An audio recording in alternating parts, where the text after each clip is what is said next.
I don't know who may be listening, but there's a group of people that want to get rid of me.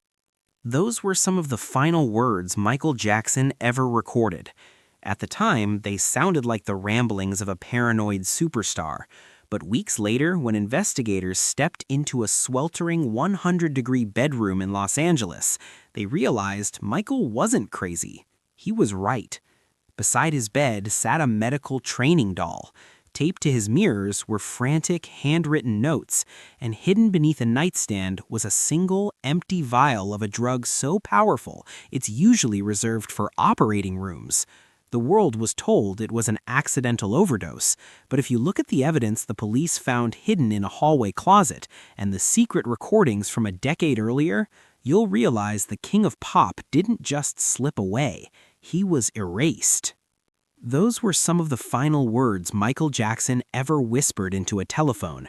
At the time, the world dismissed it as the paranoia of a fading legend, but weeks later, when investigators stepped into a sweltering 100-degree bedroom in a Los Angeles mansion, they realized Michael wasn't losing his mind.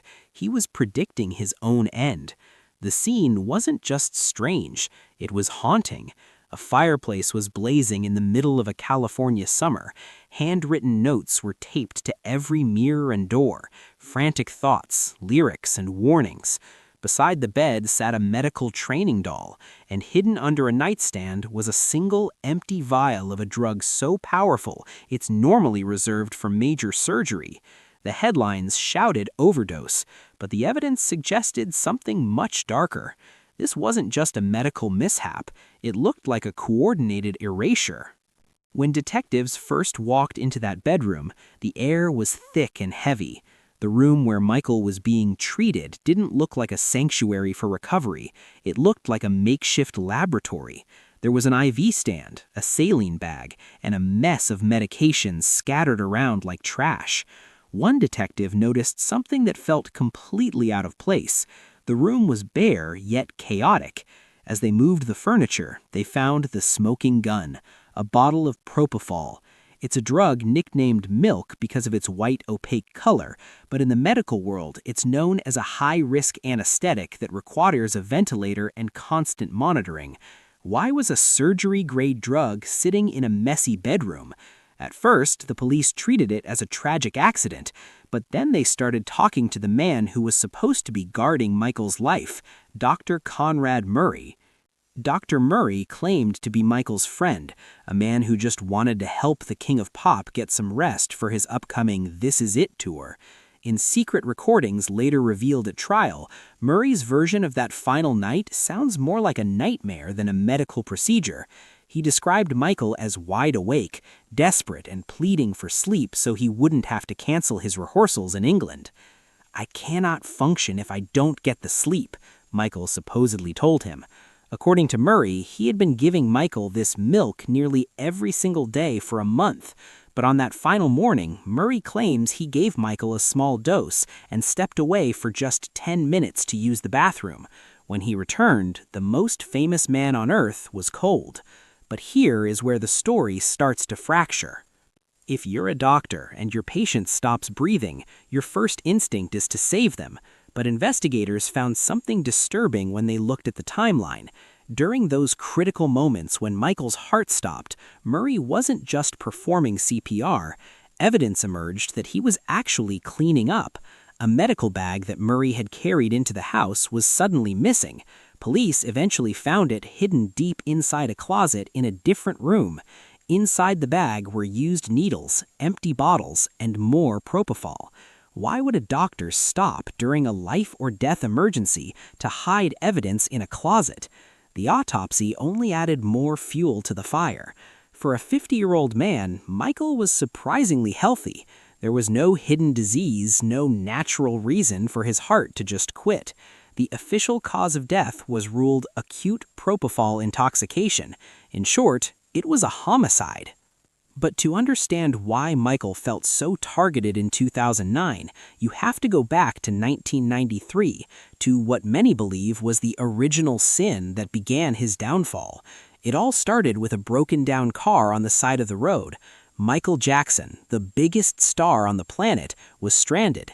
He ended up at a shop called Rent-A-Wreck, which was owned by a man named Dave Schwartz. It seemed like a random stroke of luck. Dave called his wife June and told her to bring her son Jordan down to meet the legend.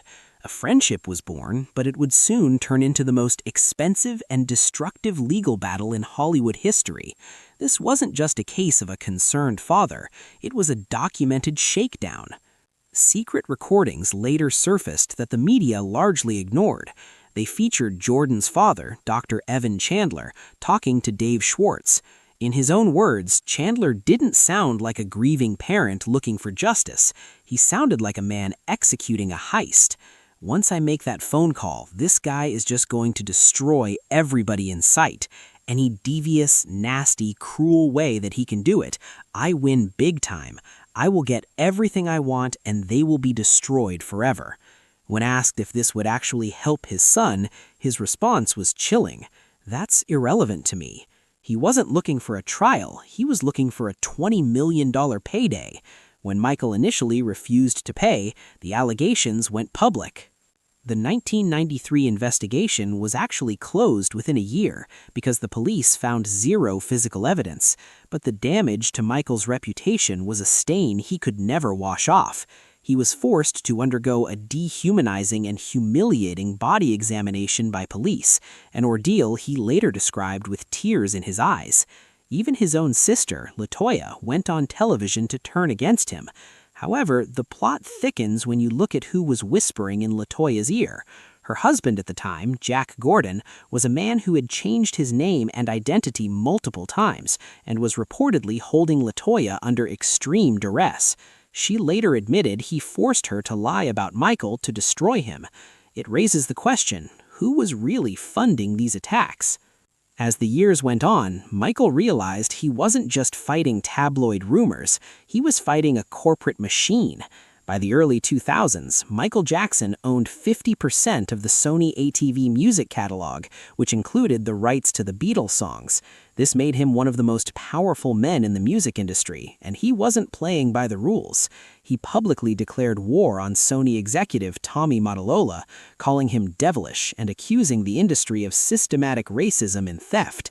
He told crowds that he was leaving Sony as a free agent, but taking his half of the company with him. He was a man who knew too much and owned too much. He told his inner circle that the more he fought for his rights, the more the accidents and allegations seemed to follow him. By the time 2009 rolled around, Michael was backed into a corner. He was reportedly struggling financially. His beloved Neverland Ranch was being liquidated, and he was being pushed into a grueling 50-show residency that many believe his body couldn't handle. He was surrounded by handlers and doctors who were more interested in his earning potential than his pulse. The accidental nature of his death becomes much harder to believe when you realize how much people stood to gain from his passing. His death didn't just end his debt, it turned him into a billion-dollar asset once again.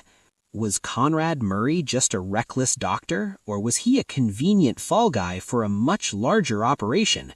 When the jury found him guilty of involuntary manslaughter in 2011, it provided a sense of closure for the courts, but for the fans, the math still doesn't add up. Why was the room 100 degrees? Why were the security tapes from the house accidentally erased? And why did Michael's final phone calls sound like a man who knew a group of people were closing in on him? They took his money, they shredded his reputation, and in the end, they took his life. But as the years pass, the truth Michael tried to tell is finally surfacing. He wasn't just a pop star who lost his way.